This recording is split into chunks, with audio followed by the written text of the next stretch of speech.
All right, on this episode of the LPDS, we get into a little bit of a project I'm trying to work on at the house, an adult project that I probably need help with regarding my bathroom and owning a house and all that crap.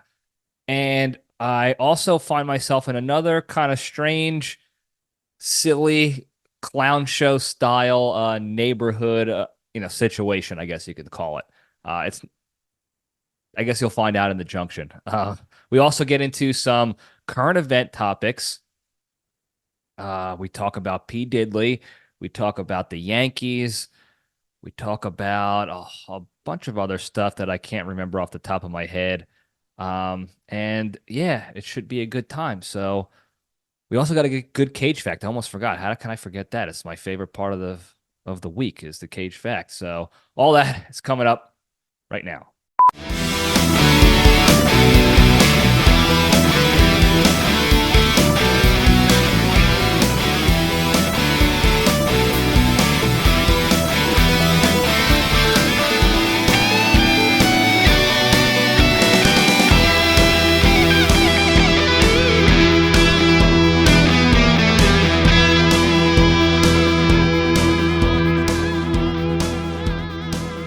All right, Jabronis, we're back. Welcome back to Libretti Podcast Diary Show. I'm your host, Libretti, show that talks about nothing and finds the lessons and everything, and we try to have a good time doing it.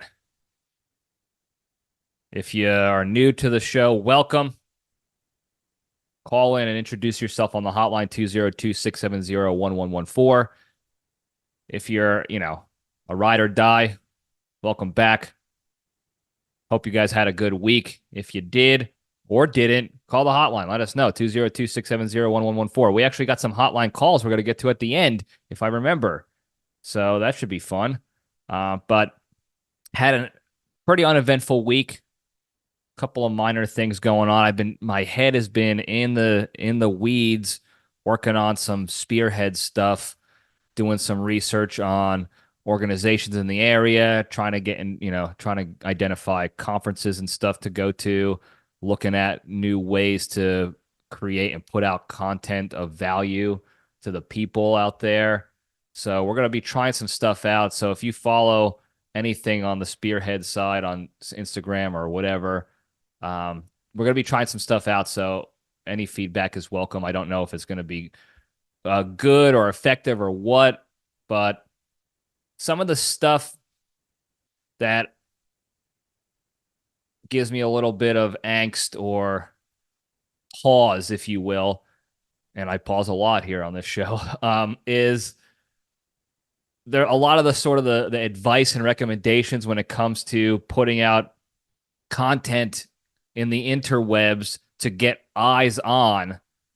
It's very generic, and it's basically just that. It's just to get eyes on and views and engagement on your posts.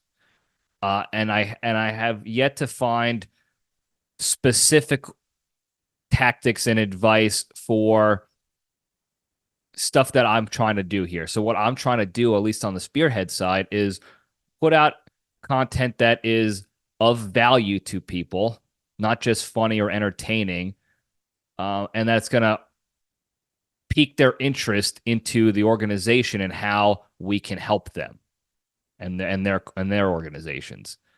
So to eventually get them to the website to schedule calls, and that way it's sort of that's what it's for. And so I don't want to just bring eyes and engagement just for the sake of bringing engagement. So a lot of the tactics and advice is like, say something crazy or edgy or do something that hooks people in, and then you can come in with, whatever else is that you wanted to say or do. And I understand that tactic. Absolutely. I get on paper, that makes sense. You're clickbaiting, you're bringing people in. But I have to find a way to be able to do that. And, in a vehicle or an avenue, a method that's authentic to me. I'm not going to just sit out there and throw crap out there just because I think it's going to get engagement if it's not genuine. I feel uncomfortable about it. It comes off uncomfortable on the video. People will notice it. So with all that being said, I'm trying new stuff, and I would like your feedback to see. Call me on my bullshit. If you think it's garbage, if you think it looks fake, if you think it looks too salesy or sleazy or whatever, let me know. I'm just trying to put out quality information of value to people in the leadership space so that even if they don't contact me or don't go to the website or anything, at least they can say, oh, I learned something new today that could be helpful in my life. And I want to do it in the Libretti way, the LPDS way. So that's what I got cooking. That's what I got going on the hopper. I got some other stuff going on we'll talk about in the Junction. But big news. I'm probably a couple weeks late because I record this, before I post it, and we was posted the week after these current events happen or whatever. But I'm sure everyone's tracking the Puff Daddy, P. Diddy, Sean Diddy Combs situation going on, where they raided his house and he's now being investigated for sex trafficking, and I think it includes minors as well. Excuse me. Very similar to a Jeff Epstein situation we got going on. And right now it's all speculation. There's a lot of not witness testimony, but I guess sort of victim style testimony. What did I do here? Did I jack up my volume? I don't know. Some stuff going on where these alleged victims or witnesses have come out and said, this is what he's got going on. This is what he's doing in his house. This is a problem. We need to figure this out and go investigate. So right now it looks like a he said, she said, but some people have come out and said, yeah, he's got cameras and listening devices in all the rooms, and he would hold these lavish parties that were sponsored by the big record companies to get these bigwigs in, celebrities, politicians. One of the old bodyguards said like princes and preachers were all there, and Diddy got them all on camera for leverage and blackmailing of these people so that they would play ball and do this other stuff. And he's got all the footage and all the evidence, just like the Jeff Epstein situation. So we're going to track that because it's the same situation as Epstein. And you know how obsessed I was with that. So I'm curious to see what names they're saying were part of this, or what evidence they actually find or release, or if it's going to be the same situation as Epstein where they cover everything up and they find out that there is actual sex trafficking going on and rape of minors, but there's no suspects involved. So the trafficking happened and the rape happened through ghosts, apparently, by spirits. That's what's going on with the Epstein, Ghislaine Maxwell stuff right now. All these ghosts are coming back from the dead to do rape on children and sex traffic children. So we'll see if that's the case with P. Diddy, if he was just blackmailing ghosts this whole time. And that stuff just drives me crazy. That just drives me absolutely nuts. And I'm a broken record about it. I just don't care. I know it probably annoys people. I just don't care, though. It boggles my mind that they find this evidence. They talk to the actual victims who are permanently traumatized. Permanently. They catch the people doing the trafficking who are orchestrating the whole situation. They convict these people of it, which proves, it says as by a court of law, this is actually going on and you orchestrated all this. Yet nobody was actually doing the rape. It was ghost rape, ghost trafficking. That doesn't make sense. The math does not math here, folks. Okay? And you can tinfoil hat me all you want and label me a nut job and a conspiracy theorist all you want. I'm just trying to do simple, basic, logical connecting of dots here. Doing basic algebra, basic math, because that's all I can do these days. So I'm missing something here. Okay? You have charges of sex trafficking and rape and blackmail to include, with minors as victims, some of them. And then you have the orchestrator, and then you have the conviction saying this guy orchestrated this trafficking rape situation. And then when you ask the question, okay, who did the rapes? Well, nobody. We can't say. We have no information on who did it. We just know it happened. It's just like that judge from decades ago talking about pornography, or whoever it was talking about pornography, politician probably, an idiot, where they asked to define what pornography is. And he said, I can't define it, but I know it when I see it. So that's what they're going off of. Like, I can't identify the rapists here and the child sex traffickers and the culprits besides the orchestrator, but I know what it is when I see it. I know rape happened. It's just ghost rape. So we'll keep track of the P. Diddley situation because I want justice. I always want justice for stuff like that. So let's change the subject a little bit. Get a little bit more positive here. I want to give a special shout out to Family Show Terrence's son. It is his birthday this week, and he's an avid listener. And we know Family Show Terrence is an avid listener. And I already know I cursed at least once already on this episode, so I'm sorry, Terrence. I know it's a family show, but wish your son all the best on his birthday. He's a kid. He's supposed to have birthday celebrations and enjoy his birthday. So I'm very happy for him. Happy birthday to the big man. All right, moving on. I got to check my phone. I put all my notes on my phone this time. This is a funny one. I talked about the New York Yankees last episode. I went to the game with the creature, the opening day game in Houston. And since I posted that, the Yankees went on a run. They were like 6-0 for a bit, or 5-0, and now they were 6-1. I think they're 6-2 now, or whatever at the time of this recording. I don't know for sure, but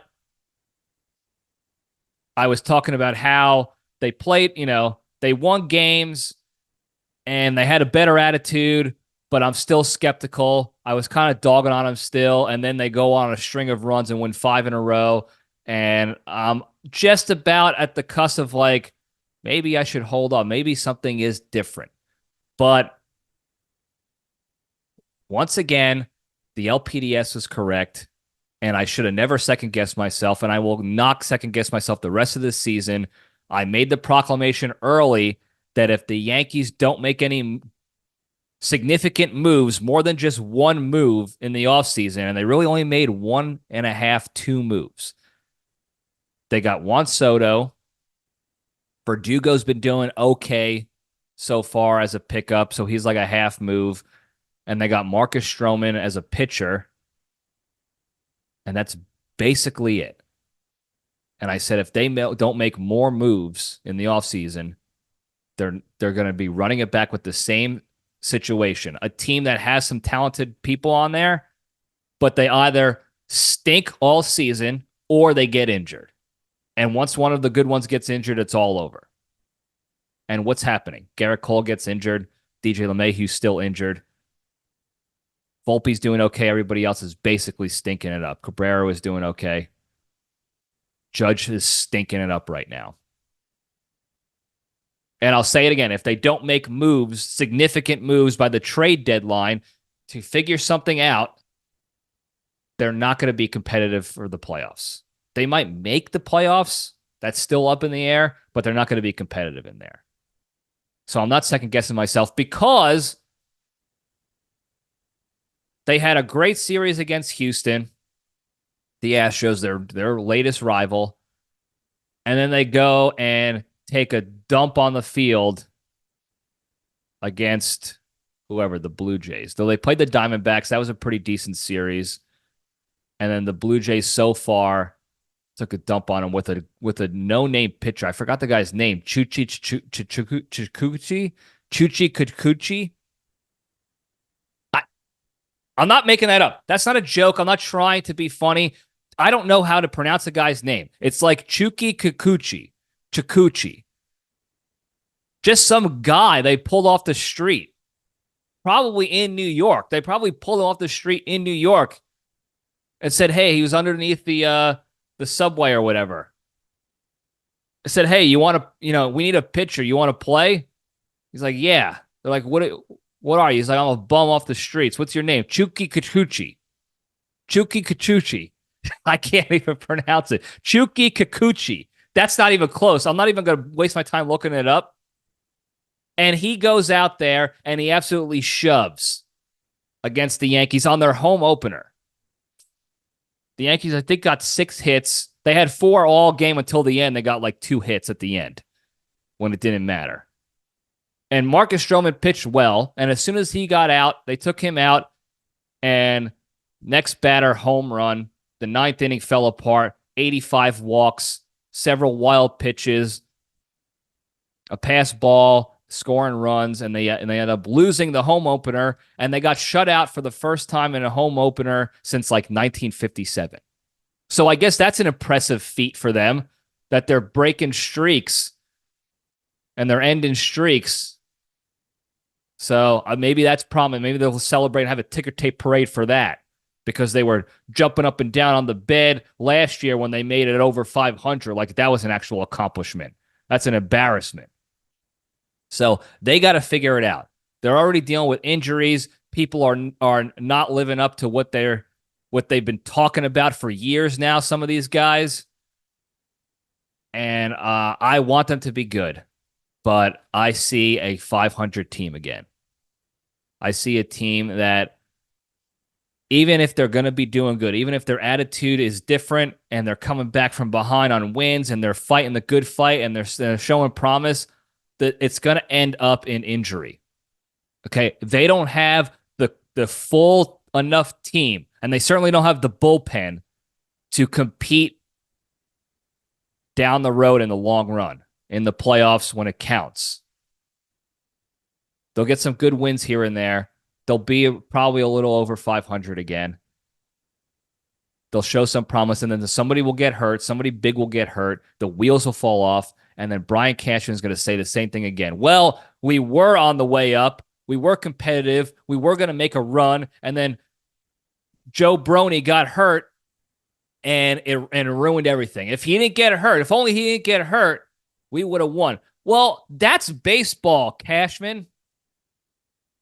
That's sports. That's professional sports in general. It's hard to win a World Series. It's hard to compete in the playoffs. And one of the big reasons for that is because it's a long season and there's injuries that happen. And you know that. You've been a GM for 30 years now, dude. You know injuries happen at any given moment to anybody. There's nobody out there. The baseball gods aren't looking down and saying, "Oh, they're really competing this year. They might have a chance. We'll keep them all healthy so we can see if they can win it."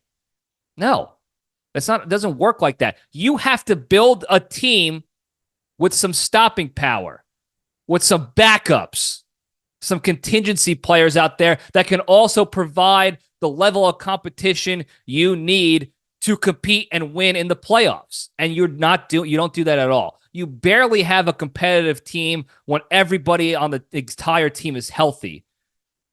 And when one person gets injured, the cards fall. The house of cards falls. So we got to figure it out. And that was an embarrassing home opening shutout. An embarrassing shutout. It didn't even look like they tried. Everybody just basically gave up, except for a couple guys out there with some fighting attitudes. And we're only like 8 games in the season, guys. And we're dealing with attitude issues. It's crazy.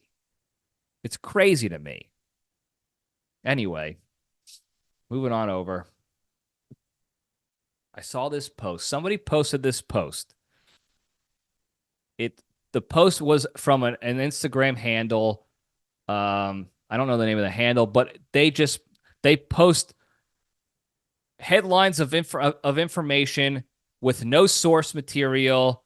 It's basically just to push an agenda and their narrative and to rile up the crowd and get engagement on their post and get people chaotic and angry in their comments and stuff like that, and to push their narrative, because very one-sided situation. And this person posted, I'm not going to reveal who this person is to protect the innocent and stupid.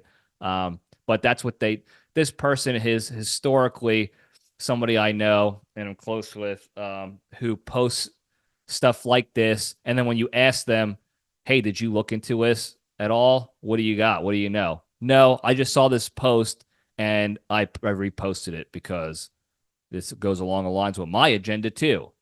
So this was about a lady in Texas who went to the DMV to renew her license, and the DMV said, we can't renew your license because you have a warrant out for your arrest. And she's like, what? So she goes to the police station or whatever, and they're like, yeah, you got a warrant out because you have overdue library books. Okay. Now, this post was the agenda that this post had was about how Texas has these ridiculous restrictive laws and they're monsters because they're red Republican, right conservative types and they're uptight. And this is what happens here in Texas. People get arrest warrants for overdue library books from the public library. First of all, that's funny. Okay? I don't care what your political views are. Just the idea, like if you're an uptight Karen or whatever you want to call them, just the idea that you're putting laws in place that if you don't return a book on time, that's not like she's not going to return. She actually tried to return it, this lady, by the way, and the book was too big for the deposit thing. And then she had to go do something else that day. I think she was pregnant too at the time. And then she didn't go back until she found, like, she just forgot. Like, she wasn't trying to steal a book from the library. Nobody's stealing books from the library anymore. Nobody was stealing books from the library to begin with. There are very little stealable books at the public library these days. It doesn't make any sense. So the fact that there's a law in place anywhere is funny. Just imagine like the SWAT team and the local librarian kicking down your door to arrest you because you have Lyle the crocodile for your kid. You took it out a week ago and you forgot to return it. And you owe $375 now. And you're going to fucking jail. Sorry, Terrence, family show. And we have a zero tolerance policy. We don't care about murders or rapes going on around here or riots or homeless bums taking over or whatever. Illegal, aliens crossing the border and doing crimes. We don't care about that. But some poor kid is trying to read What Happens to Lyle the Crocodile, and he can't because you stole that damn book from the library, you piece of human garbage, and now you're going down. And I just think that's funny. I'm sorry. Okay? That's funny. That's a funny image to me of somebody having to get arrested because they have an overdue public library book. Well, I did some more research on this situation. Now, I don't care about your political views, okay? Even if they don't match up with mine, I don't care. We're still human beings. We could still be friends, family, whatever, okay? I don't let it get to me because I try not to let that stuff affect me at all. I try to control the controllables. And I try to not waste my time and pretend things are more important than they are and lose friends and family over something so trivial. And I know people are going to say, well, it's not trivial. It affects everybody and this and that. And it's like, maybe in your little world, it does. But it doesn't for me, especially this particular thing, because I'm not stealing from the library. I'm not getting overdue books. So I don't have to worry about that. Maybe Cat Williams does, but I think he returns his books on time too, so he won't have to worry about that. But I did some research on this situation. Now, the post and the Instagram page that this comes from is a very far left page. And they hate Texas, and they hate Florida, and they hate red, and they hate conservatives. And it's very apparent. And this is not, again, I don't care. Like, you can think and post whatever you want. I don't care. But the point of their post was to dog on Texas. And the only reason why I saw this, because the person who reposted on their story, I saw it was about Texas, and I just started making jokes of like, hey, I'm a Texan. I'm born and bred Texan. I'm going to take my 6-shooters out and take care of you for dogging on Texas, blah, blah, blah. And we had a good laugh, the person and I. It was funny. But I did some research on it just to see what the deal is. I was like, yeah, that would be a stupid law. And I don't care where you're from. I think that personally is a stupid law. You don't need to stop wasting time putting out search and arrest warrants for people for overdue library books. It's unnecessary. There are more important things to worry about. Stop wasting legislation and bills and discussions and votes to create laws that are so stupid and asinine. So even though I like Texas because I live here, I wanted to call them out. And if this is true, I wanted to call them out. And wouldn't you know it, the county that this law is actually in place, it's actually in place, folks. And the lady did have to go before a judge, and the judge was a big time Karen about, I don't care what your excuse is, you broke the law and you have to pay the price or whatever. It was stupid. Okay. But the county that this law is in, approved because it's very local here in Texas, is one of the most far left-leaning counties in the state of Texas. It's one of the only ones, in fact. And it's run by sort of the left-leaning people of Texas. And they put that law in place. And this poor lady had to go before a judge because of a couple dollars fine of late library books. And this super far-leaning Instagram page posted this to try to call out Texas, but was really inadvertently calling their own opinions out, because these are the people that they align with. This is their team. I got to follow my team no matter what. And they don't even realize that they're calling themselves out. They're calling out their own quote-unquote team. And the person who reposted it doesn't realize it either, because while I love them to death, they are also very stupid and ignorant. And it doesn't make sense. And again, I don't care about the political side, like what the opinion is. I think we can all agree that having arrest warrants out and making that law for overdue library books is stupid and silly. But if a far right, far conservative Instagram page posted that, and one of my friends who's a far leaning right person reposted it, I'd be calling them out on that BS too.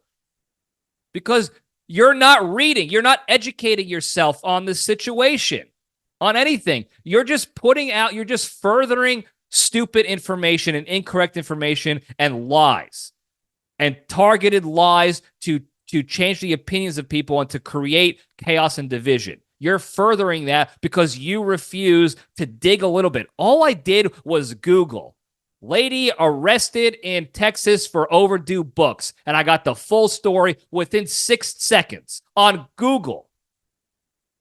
I didn't even have to dig into the tinfoil hat conspiracy dark underworld of internet searches because of the algorithms and stuff.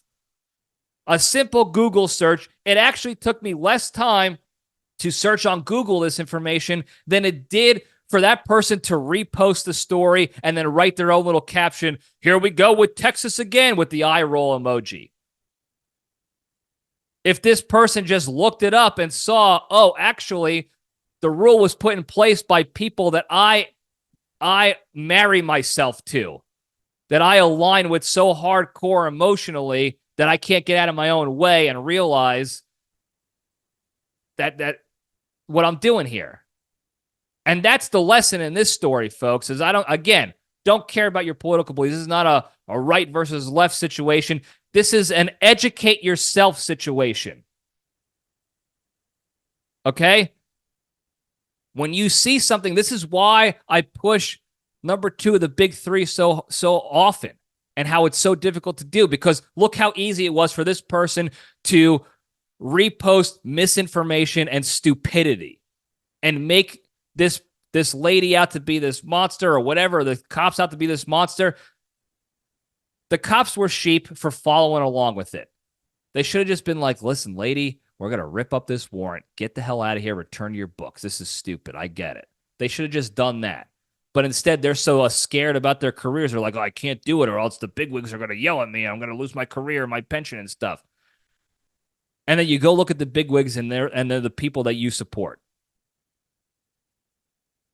Educate yourselves, folks, okay? Before you decide to make those shit posts and reposts and create that uprising and take those jabs, take the second to do some damn research. It took no time at all for my stupid ass to look up that information and find out, oh, if I was a far left-leaning person, I probably actually don't want to post this, because not only would I look like an idiot posting incorrect information and I would lose my credibility, but I'm posting information that goes against what I claim to support, the people I claim to support. It took no time for me to do that. So please, before you post something for the world to see, either like do your research and then at least put a caveat like, hey, I didn't do any research on this. I thought it was funny. If it doesn't make sense, if it's wrong, I'm sorry. Like, put it, like, be transparent. But don't put shit out there without doing your research and then dying on these hills. It doesn't make sense. It's a stupid way of doing things. And I know, because I've done this stuff in the past, and I know it's hard. That's why number 2 of the big 3 is the hardest thing to follow. Because you get emotionally attached to something or someone or whatever, and then before you know it, your emotions are in the driver's seat. But I'm begging you, do your research. Everybody that reposted that and commented, yeah, Texas is stupid, these people are stupid, blah, blah, blah, they all look dumber now. But they refuse to admit. They won't even know. They'll never know because they'll never look into it. And if you call them out on it, there's almost no way to call them out on it. You could try politely. You can try aggressively. There's almost no effective way, because these people on either end of the spectrum here are so hard set on their agendas and their narratives and their teams that no matter how you try to communicate out educating information to them, if it goes against their team, they want nothing to do with it. On either end, they want nothing to do with it. Well, go ask the people that are the super far righties who are pushing this $60 Bible that Trump is peddling. $60 Bible, folks. You can get the Bible for free. You can also Google the Bible and get that. Or you can go basically any religious establishment and you got Bibles there for you. Why do you have to spend $60 on a Bible? He's clearly peddling to make some money. This is a money-making situation here. Okay? And it's sleazy, and I don't like it. But if you ask the people that are super far Trumpy, they will have some sort of mental gymnastics to justify why it's needed, why it's a good thing. He's just spreading the good word of the Bible. And, it shows that anybody can change. And even though he used to be not so religious, he is now, and this and that. And also, if the left wasn't going after him, he wouldn't have all these ridiculous charges and money he has to spend and blah, blah, blah. And it's like, shut up. Okay? On the surface, let's take it for what it is. It is a billionaire selling wildly overpriced books. That's what it is. For money, for profit. Okay? It's not to spread the good word. If he wanted to spread the good word, he'd just be giving the Bibles away. Okay? It is to make money. All right? But those people will not budge from their opinions. Just like these people over here will not budge from their opinions. And it is a very sad state of affairs. Now, fortunately, it seems like the majority of the U.S. population is not like that. These are fringe extremists on either end. They just happen to be the loudest. So that's all you're seeing out there on the media and the TVs and the social internets and all that stuff. But here on the LPDS, we're trying to be better than that. So long story longer, go educate yourselves on stuff before you post crap. And if I post stuff that you think I want to get educated on, please hit me up. DM me, shoot me a text, whatever. Let me know, like, hey, I think this is stupid. Can you explain yourself? And if I can't, you got me. You're right. I didn't look into it enough, and I missed this, and now I'm better for it. Thank you for that. And I hope people would do that to me too. So there you go. Now, speaking of stupid, stand by here. Did something in my notes, and now I messed everything up. So we got to take a pause. All right, we're back. Speaking of stupid, the New York, New Jersey area had an earthquake last week. Like a 4.8, 4.7 earthquake. Some saying a 5 on the Richter scale. I think they're just saying that for dramatic effect. And the Northeast devolved into chaos, emotional chaos over it. Now, I'm going to give the benefit of the doubt here. New York, New Jersey has not seen an earthquake in a long time. In fact, they haven't seen an earthquake of that magnitude in over a century. So when stuff like that happens, it is definitely jarring and shocking, and you don't know what's going on, and you kind of freak out a little bit.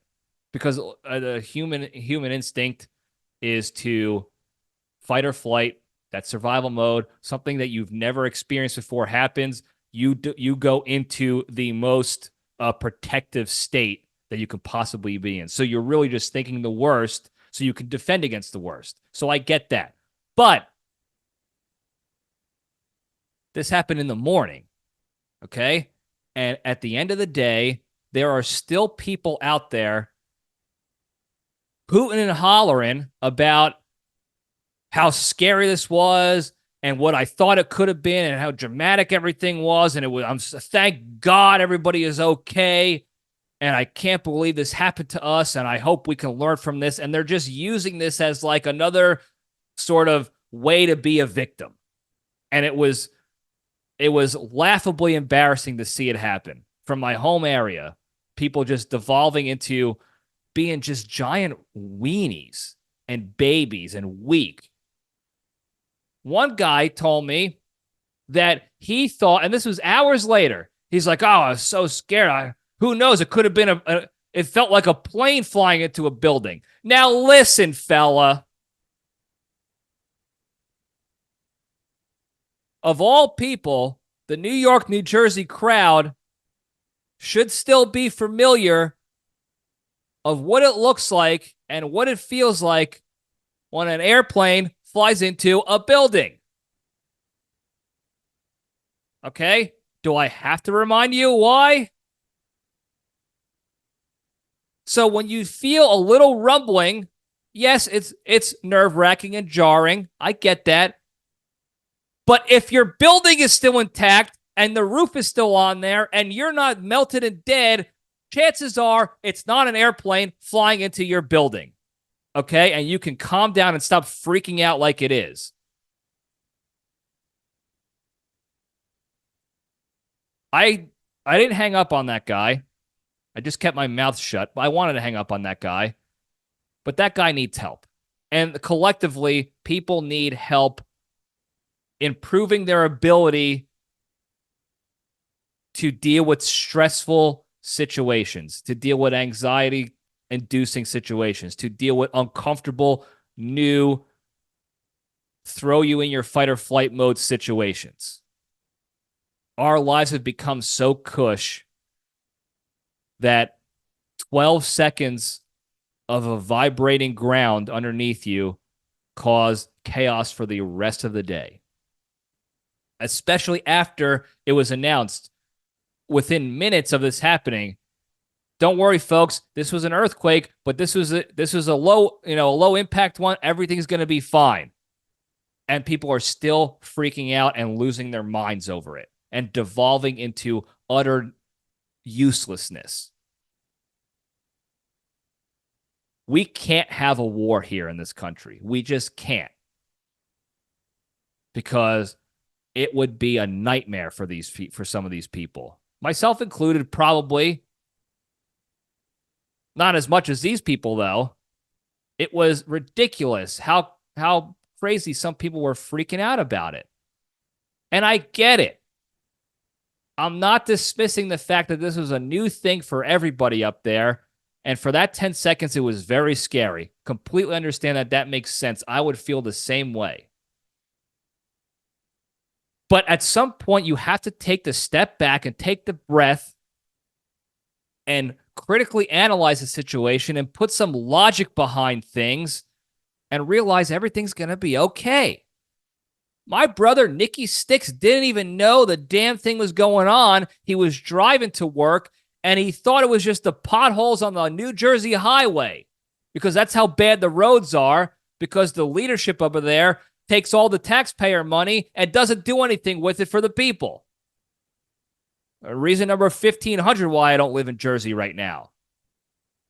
And he thought it was just the potholes. He thought he was just driving over crappy road again and nothing to see here, folks. That's how short-lived and minuscule this thing actually ended up being. So if you just take the step back, you got the announcement that this is what it was and everything's fine.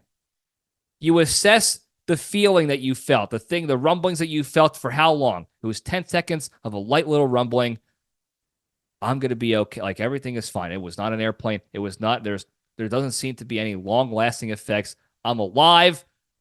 I was unaffected. I can move forward with my existence. But the fact that some people can't do that and they can't move forward is a very telling situation. It's a very telling sign of what's going to happen if shit really hits the fan. Or if you're a parent and your kid has a serious injury or emergency. Or if you're a husband and your family is, you need to protect them in a serious situation. And you can't even get out of your own head when your body vibrates for 10 seconds. Yeah, we have to be better, folks. I'm sorry. We have to be better. Okay? We have to put ourselves in uncomfortable situations through training, through doing hard things, simulations, whatever exercises you got to do hard things in your lives. Go hit the cold tub. It sounds stupid because it's trendy and it's just like CrossFit. Everybody who hits a cold plunge has to tell you about how they hit the cold plunge. Go hit one. It's incredibly uncomfortable and your body actually has a physical reaction. You feel like you can't breathe. You're seizing up. You're tightening it up. You don't know what to do. Put yourself in these uncomfortable situations so that you can get used to it, so that you can expand your comfort zone, so that when shit hits the fan, your fight or flight mode goes into fight and survive as opposed to freak the fuck out and run away and cower in the corner in the fetal position. Sorry, Terrence, family show. We got to be better, folks. That's all I'm saying. Glad everybody was all right. I am very happy with some of the jokes that people have been putting out there that realize the triviality of the outcome of the situation. And there was people posting memes of like not memes, but like a picture of their pencil case falling over on their desk. And they just wrote, big time earthquake in New Jersey, we will rebuild. And there was a bunch of that stuff going on. It was very funny. And I like that because that's people that can make light, like understand we're good now. We can joke about this stuff and move forward and live. But there's still the people in the corner that are traumatized forever and will make themselves a victim of this terrible tragedy for years to come. And I feel bad for those people. I really do. Those people are in a sad state mentally and emotionally. That they'll never forget the day that the earthquake hit. I don't even remember the date. Was it a Friday in April? Was it the 4th or 5th? Forgettable. Sorry, folks. It's a forgettable date. It's a forgettable experience. Move on. Let's keep going. I think that's all I got for the current events. I've been rambling on for a long time. I'm sure I forgot some other stuff. But anyway, we'll just get into the good stuff. Got a quick little junction with some hotlines. We'll have a good time. But first, we'll step into the cage.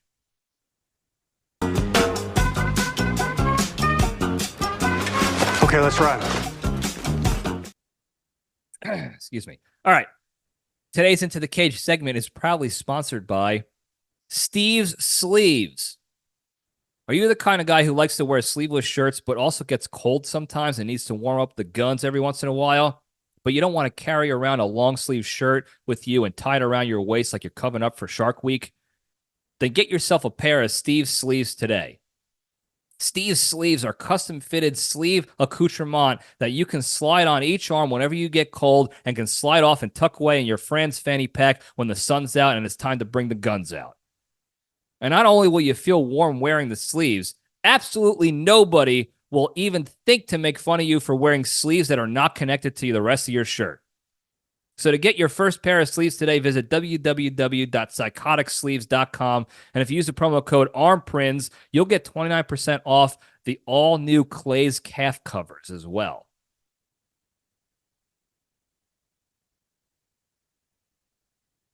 Sometimes the guns get cold, and you got to keep them warm, but you don't have to keep them warm the entire time, and you don't want to roll sleeves up, and you don't want to carry extra full shirts around.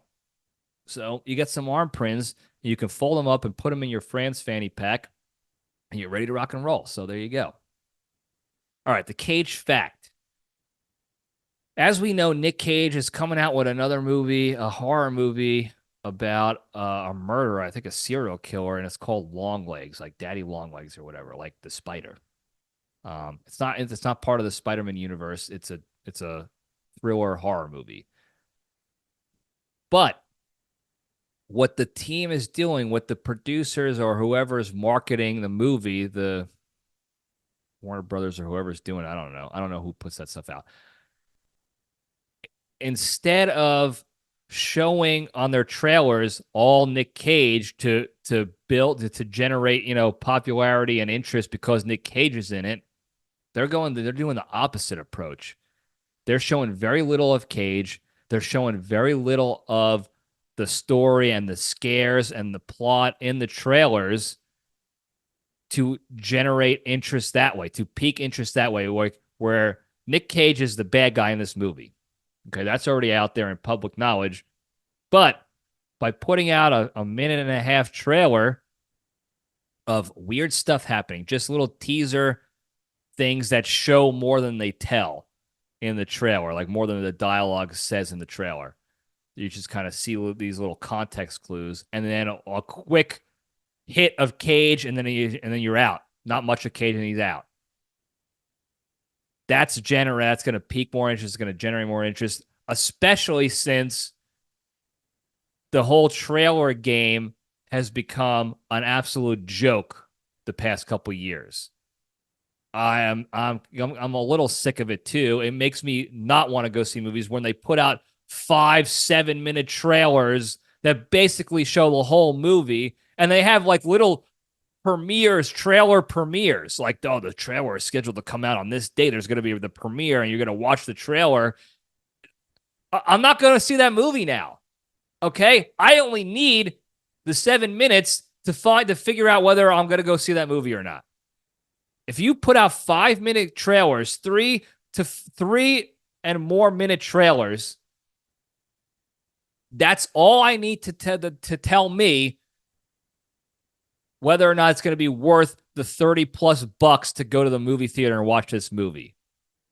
And guess what? 99% of the time, it's not worth that money. I will wait for it to come on TV. 99% of the time. Longlegs, I'm going to see it in the movie theaters. Not just because it's a Cage, because there are plenty of Nic Cage movies that have come out recently that I have not been able to see in the movie theaters. And it saves me money, but I watch them on TV. So good on the Longlegs marketing team and branding team or whatever that's doing that stuff, because it's generating, and this was a calculated thing. They didn't want the movie to be popular just because Nic Cage is in it. They want you to go see the movie as a quality thrill movie, and then also Nic Cage is in it. And I do like that idea. And I'm sure Nic Cage likes it too, because he's not that me guy. He's not that me monster where you have to show me, you have to make sure I'm on the cover of the box and this and that, the poster, all this stuff. No, he doesn't care about that. This is a great tactic, and I'm here for it. I'm getting more excited now about this movie than I was before, and I think you should too. You don't have to, but go check out the trailers. They're very good.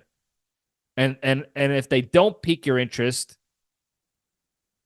let me know, because I would find it hard to believe that if you watch these trailers, you're not thinking to yourself, "Oh, I wonder what happens. Why is Nic Cage so bad? They don't show any of Nic Cage. How is he such a what kind of a monster is he? What's he gonna do?" So anyway, that's the Cage fact. All right, moving on over to the Junction. We'll spin the logo up. I'm going to try to hit these very quickly because we got some hotline calls, and I don't want to waste time blabbering any more than I already do. And I want to get to the hotlines here. But two things I wanted to talk about today on the Junction.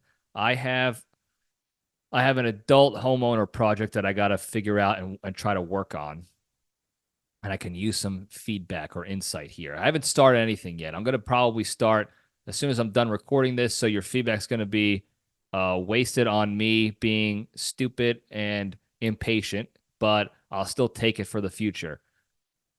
I have my master bathroom is a stand-up shower, and I believe, and I think I talked about this in the past, I believe that the house flippers that flipped this house several years ago before the previous owner had it, I believe they cut corners to make things look aesthetically pleasing and not functionally appropriate or effective. And I'm seeing that in tiny little ways. And I think the previous owner saw that too, and he tried to figure some stuff out, but he wasn't doing a great job with that. So I'm figuring it out. So in the bathroom, that's what I'm dealing with. One of the big issues I have is that the shower door, I have to jerry rig all these different sealants and rubber stoppers and plugs and towels to keep the water on the shower from going outside the door onto the floor outside. Because it might as well just be no door at all. And I can't figure out what to put in there, how to do it. What I'm thinking about ending up doing is just taking the glass door. It's an open closed door. It's not a slide door. I'm thinking about just removing that because it looks cool, because it's just glass. There's no metal. There's no frame. It's just glass. It's cool looking. Oh, yeah, whatever. But I want the water in the shower. I want the water to stay in the shower and to go down the drain. And I can't do it with this door situation. So I'm thinking about just doing a whole redo and putting a sliding door and figuring that out that way. And I'll probably bring in a professional to help me with that. But this situation I got going on is on the back corner of the shower. The way my bathroom is set up, I'm going to look in the screen here to make sure I'm describing this right. So if you're looking in YouTube land, I have my showers here. Okay, we're going to use my phone. That's the shower. And then on the other end, this is the whole shower facing this way. And then to the right of the shower, if you're facing the shower, to the right is a tiny little wall. It's about 6 inches wide, just a divider. And it separates the shower from the toilet on the other side. Okay, that's where I have the toilet on the other side. Well, this wall here, the bottom of it, the crown molding, which is made of cork board, and the bottom part of the wall itself, the drywall, is getting wet and now getting moldy. And it doesn't seem like it's coming from out of the shower, from through the door, splashing over to the door and getting onto the ground and soaking it up. I think it's coming from inside the wall. Either there's a hole or a leak in the shower, on the floor of the shower in that corner with the tile. Maybe the grout or caulking is not sealing correctly and the water is going through that little hole down in between the wall there and then soaking up the bottom of the crown molding and stuff. Or maybe the pipe back there is leaking and the water is just, traveling through the in between the two walls there and soaking up that way. I don't know. I need to investigate and identify how to do that, what that is, how to fix that. Now, that wall is just painted, and what I want to do is make it all tile with that 6 inches that goes all the way up. And if I remember, I'll post a picture here of what the shower looks like and what I'm talking about so you can see, because my visual probably didn't do it justice, and my description probably didn't do it justice either, because I am a boob sometimes. So I want to put tile on there, but I have to find out where the water's coming from. So I have to I also have to replace the moldy stuff too, because I'm not trying to huff in mold in my own bathroom. So I got to cut out that little portion of wet drywall, and that fake crown molding. I got to identify the issue, what's going on in there. Once I identify it, I got to see if I can fix it myself. If it's just a caulking issue that I got to seal up, or if it's like a leaky pipe that I got to bring a guy in and they got to go through the whole thing to take care of it. If I could do it myself, awesome. I'll seal up whatever a hole or leak. I'll put another piece of drywall on there. I'll put no crown molding, and I'll tile that up and down instead. And then it'll match the other side of my shower. And hopefully the problem will be solved, and I'll feel good about myself. Or I got to bring a professional in to fix it, and they're going to look and be like, hey, you made this worse because you're an idiot. Why did you cut this when you could have cut that, or this and that, or whatever? We're going to figure it out. I'm going to look on YouTube and find some videos. I'm going to consult people I know throughout my family time as plumbers. They're going to try to help out a little bit, and we're going to figure this out together, folks. And if you do have any suggestions, when you see the pictures on the YouTubes, hit me up, because likely what I'm going to be doing is just identifying the problem and not particularly just solving it right now by time this post and you guys are seeing this, because I don't want to rush into it. I don't want to buy things for a problem I think it is and then realize I just wasted money. I need to go do something else or whatever. So I'm going to take my time investigating this and doing it as right as possible before I have to call in the big guns. So any help you guys can provide would be greatly beneficial to me. Now, I'm in another situation that I don't necessarily require additional help just yet. And I have to be, I guess, careful, because who knows if this guy listens to this. If he does, I like the guy. He's a neighbor, nice person, no problem with him. But again, if you just take the information for what it is, that this is a very funny, silly situation, and I think people would feel the same way if they were in my shoes as well. So I have this neighbor. He lives with an older woman. It's like his aunt or it's an older relative. He's probably in his 30s, late 30s, early 40s. I believe he's on the spectrum of some sort. I'm not the only one in the neighborhood who believes that, but I believe he is sort of on the spectrum. And he's been, he's been there in this house for the whole year so far.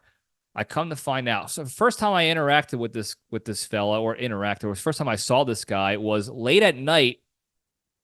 There's this house across the street from me, catty corner from me, and all of last year, nobody lived there. Okay? The grass was growing up high. A tree branch fell, a big branch, like a full limb, fell, and nobody touched it for months. Before someone finally removed it. And I come to find out that it's this family, this lady who owns this house, but she's from Poland, so they don't stay here in the States all the time. And when they leave, they have one of the neighbors just check the mail, and that's it. And they go for months and months and months, way longer than I leave at all. So I guess the guys came back. They came back, but the first time I saw this fella, he's in all black, and he's just hanging out in the driveway. It's the middle of the night. It looks like the Exorcist scene where, like, the cover, the poster of the priest just standing underneath the street light. There's a light on the side of their house into the driveway, and he's just standing there, black on black, in the middle of the night, just standing there. And I texted my neighbor the next day, my other neighbor, and I was like, "Hey, buddy, what's this? Do we got a squatter situation over here? Are we gonna have to take up arms and take care of this for whoever owns this house?" And he told me the situation. No, they're never around. When they come back, this and that. This is the son or the nephew or whatever, and we think he's got spectrum stuff, and he lives with them, and yada yada yada. So, got it. Whatever. Weeks, months go by. I wave at the guy. We wave, back and forth. We never said a word to each other. I see him outside. He's usually just standing out there, not doing much of anything. He can't drive. He doesn't have a car. Their car is broken down. So if he'll get Uber somewhere, and I'll see him just standing out there doing whatever. And I'll wave if I'm running or if I'm driving by. I'll send a wave and be friendly. Never talked to the human being before ever, though. A couple days ago, like 7:45 in the morning, we're talking. I just took Randy out, and I'm inside. And what I do is I go to my front door every morning after I take the dog out, and I turn off the outside light if the sensor doesn't work. Sometimes the sensor works in the day where it automatically shuts off. Sometimes it doesn't. I don't know. So I'll shut it off. I'll go look there. I shut it off. Go into the kitchen, and I'll start making coffee and breakfast for everybody and doing my routine. Okay. Well, my front door and the window in my kitchen shows the front door area. And I see this person walking up to the door, and I don't recognize him. My window on my door is a little, it's got a weird design, so it's not direct visibility in or out of the window. And I just see the head walking up, and I was like, "Oh crap! I don't want to deal with solicitors this early in the morning, so I'm just gonna let this one go." So I get into a spot there's no visibility, and he rings the bell, and it pops up on my app, and I look and I was like, "Oh, it's this neighbor guy that I had never met before in my life. Why is he, whatever?"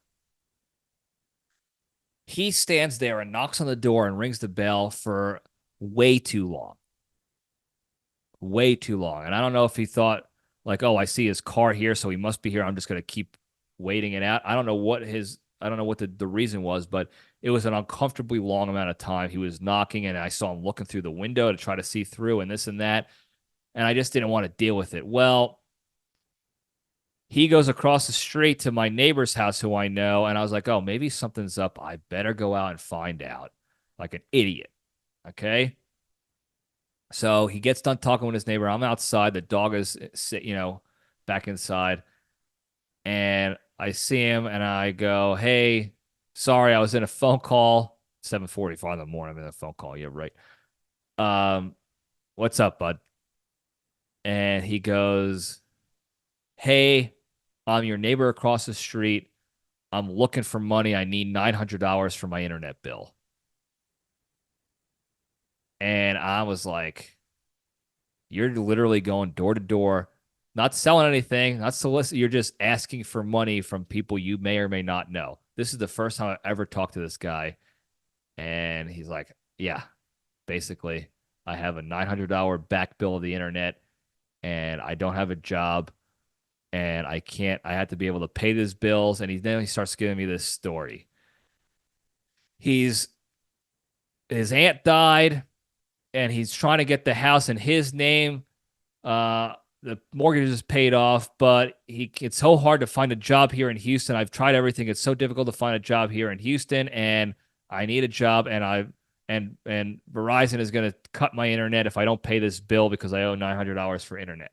Now, I thought it was a joke at first because I haven't heard that before. Like, that used to be an old trick of the catfishers and the people on dating apps and AIM chat back in the day to try to scam you of like, "Hey, I'm a hot chick and I really want to keep talking to you, but I'm running out of internet minutes and I need to pay for my internet. Can you send me money, or can you send me this gift card so I can pay for my internet and we could keep talking?" It's an old tactic.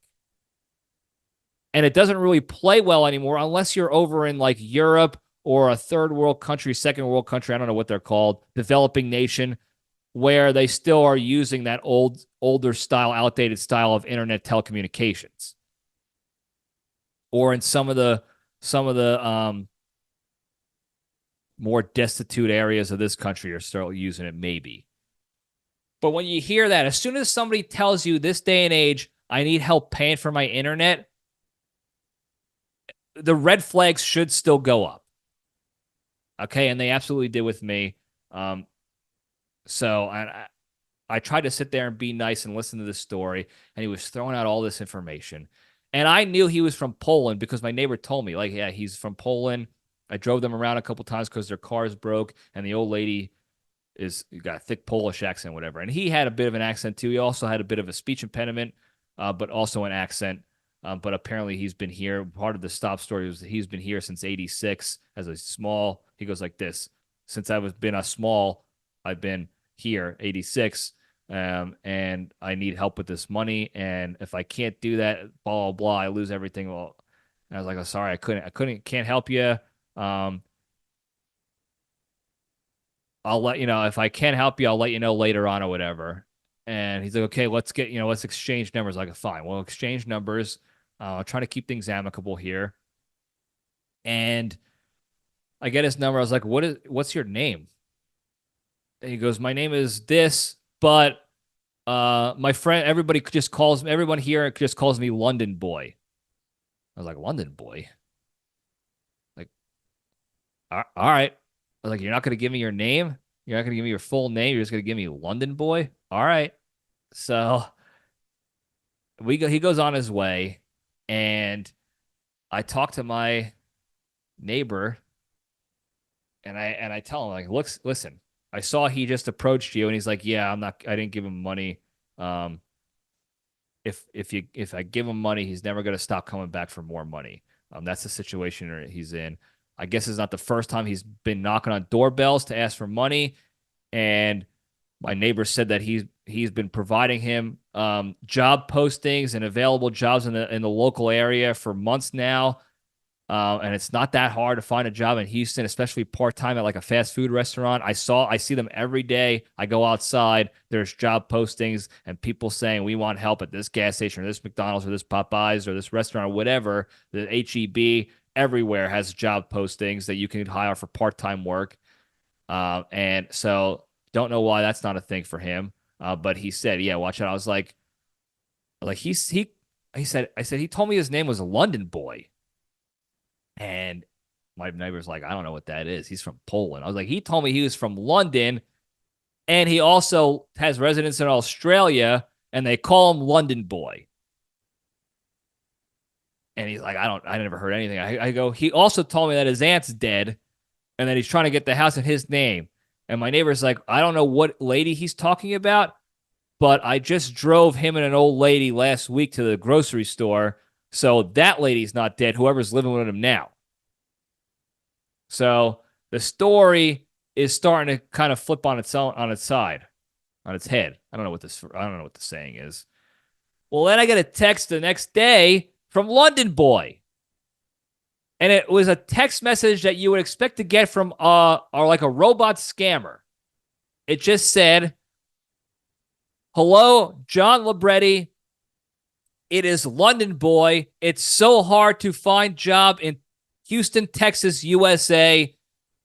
Have you found money for me yet? That's the message. That's what I got from London Boy. Now I'm afraid to pop myself out to go check my mail because I think London Boy is going to be across the street hounding me for money. Now, he's bigger than me, but he is softer, and I could definitely take him in a feats of strength, if you will, if we're going to be a fisticuffs. What I'm worried about is based off of my interaction with him and the intel I got from my neighbor. He's apparently pretty smart on the savant side of things. Okay? I'm talking like no social skills, not a lot of common sense all there in that aspect, but he could probably whip up a pretty decent computer virus pretty quick, or something else that could go in my mailbox and detonate at any moment. So now I'm sitting here. I have to go out to go to the gym every day. I got to go check my mail. I got to put the garbage pails out. I got to walk the dog. I go for runs. I go off grocery shopping. Every time I go outside, now I got to worry about London Boy hounding me for money for his internet bill. And if I don't approach this appropriately, I'm going to be on his lipstick hit list. And I don't want that. Nobody wants that. And I don't know why I keep finding myself in these situations where I'm dealing with a cast of characters you would only see in a South Park movie.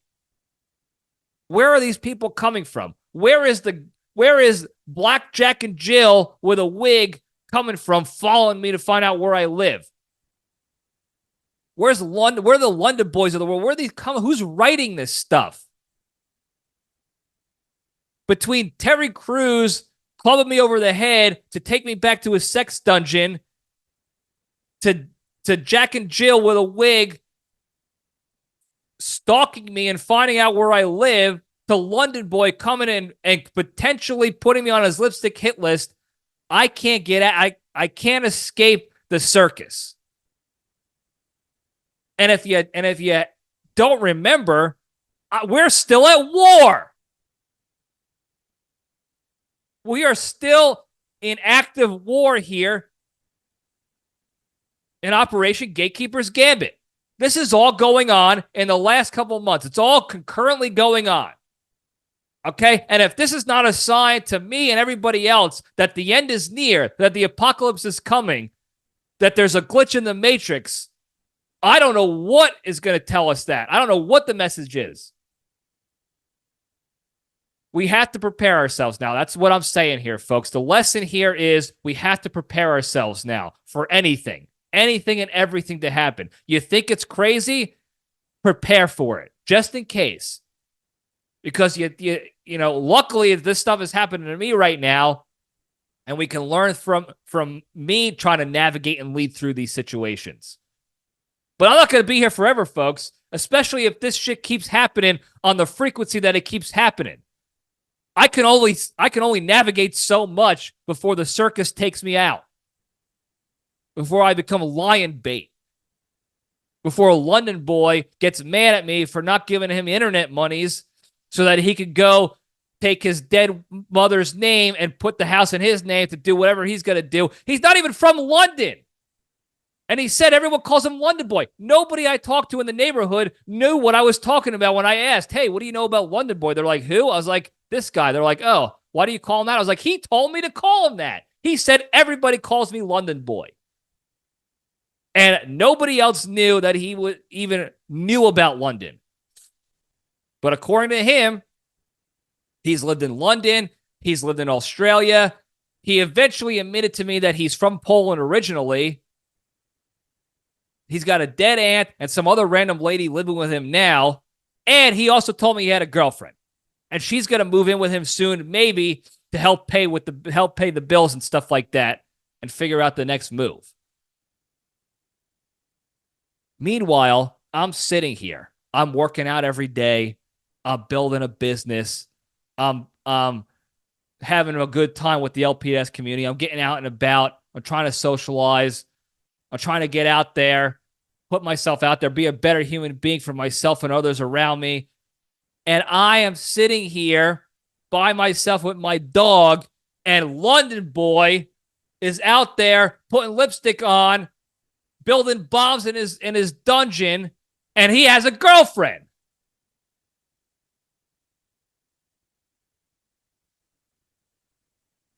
What is going on here, folks? I feel like I am in the most bizarro land possible right now. I don't know what happened to this world.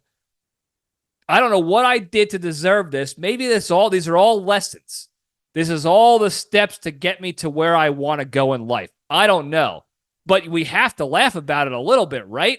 It's a little funny that this guy, who I first thought was a squatter, I still don't know for sure if he is or not. Apparently he's not, but the jury's still out on that. He wears nothing but black on black Adidas pants, black shirt tucked into the Adidas pants, like the gym pants, black socks, black sandals, doesn't wear sneakers. I see him walking outside when he's not standing in his own driveway, looming. He's taking his garbage and he's walking over to the dumpsters down the street because they don't pay for garbage disposal at his house that he squats at. And apparently he just sits in there all day. He says he's by himself, but I know there's another lady in there, like an old lady in there, like a Norman Bates situation. And he says he sits there all day looking for work, but he also has a girlfriend. How does that happen? How does that happen? I think he's sitting there dancing, tucking back and dancing. But apparently he's got a girlfriend too, and she's real. She just goes to a different psych ward, I guess. And I feel like I belong in the psych ward at this point. Maybe these people aren't real. Maybe I am hallucinating. I'm on some sort of weird drug. I don't know what is going on. I don't know what is happening here in this circus right now. I just can't explain it. And this is all real stuff happening, okay? I'm not making these stories up for the show. This is not for entertainment purposes. I don't want to be entertained by this crap. I don't want this stuff going on.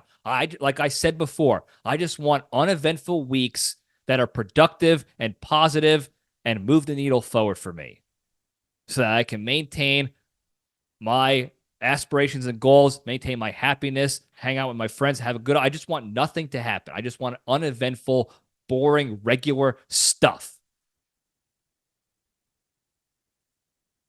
I'm begging somebody out there. I don't know if the big man upstairs at Red Santa Claus, I don't know who I got to talk to. I'm begging you for normality again, for regularity. How come this is not happening to other people?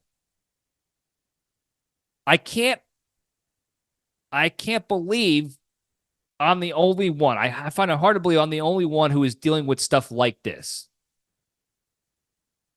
I can't believe that. I don't want to believe it. It has to be happening to other people. I don't want this stuff to happen. This is, again, I can't say this more. Can't say this enough. That was a stupid saying. Can't say this more. I can't say this enough. This is not a shtick. This is not made up. Those are straight facts. That's exactly what happened. And exactly what is happening right now with this stuff. And London Boy. And the guy who looks like Blackjack and Jill, Adam Sandler with the wig. And Terry Crews almost having his way with me in that parking lot years ago. This stuff is happening. Okay? I'm not crazy. I'm going crazy. But this is really happening, this stuff. And I don't know if I need your help. I need some help. I need better help. I don't know what is going on, and I'm losing my mind. And the lesson here is prepare for everything. Okay? Prepare for everything. Be ready for anything to happen in your lives. Okay? And I can help you because I got a lot of weird shit happening in my life that I'm working through, so I can help you prepare so that you're ready for when it happens to you. And before I lose my mind even further, that's all I got to say about that. Quick hotline. I really don't want to do the hotline now. Of course, I've been begging for hotline calls all day, but now I don't want to do the hotline. So stand by. We got a couple hotline calls, and we'll see what's up. All right, this is what we're going to do. We're going to take one of these two calls I have. We're going to spread the wealth, and we'll have the next call on the next LPDS episode, and we'll just keep spreading the love until we start getting more calls, and we can batch them all together. So we'll just take one call this week, and then the next call next week, and we'll have a good time with it. John, tracking that you're having lots of issues with the goo pad with Gillette. Two things. One, putting the tinfoil hat on. Do you think it's part of Gillette's business model, while remaining the best a man can get, to have faulty goo pads just to sell more razor blades? Right? That's going to keep profit margins up. The board happy. Everybody's lining their pockets. They're able to get a second home with the pool now. Additionally, trying to provide some creative problem solving. Have you ever thought about just like dumping bottles of Nair into a bathtub and just soaking in it and then helping that get rid of your body hair problem? Just trying to think outside the box. Stay strong.